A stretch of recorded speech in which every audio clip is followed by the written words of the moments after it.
Qu'est-ce qu'une république? Il était une fois, dans les vastes terres de la République démocratique du Congo, un jeune homme qui se posait une question que beaucoup évitaient de formuler à voix haute.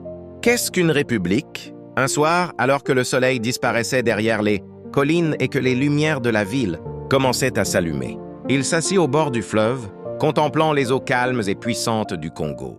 Fatigué de ne trouver aucune réponse claire, il ferma les yeux, et dans le silence, une voix ancienne sembla lui répondre. C'était la voix d'un homme venu d'un autre temps, celle de Marcus Tullius Cicéro, un sage de l'Antiquité. « Une république n'est pas seulement un lieu de pouvoir, » dit la voix. « Elle est une chose du peuple, une chose qui appartient à tous et que chacun doit préserver. » Le jeune homme ouvrit les yeux, surpris.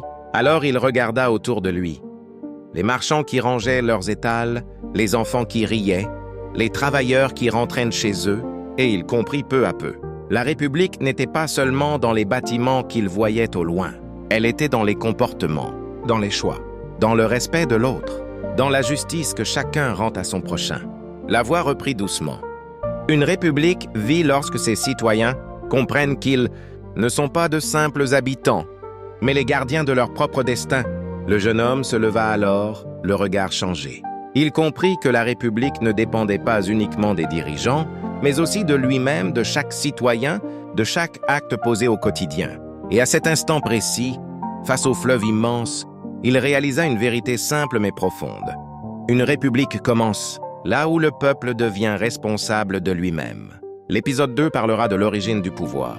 Merci d'aimer et de partager. Aigle Blanc.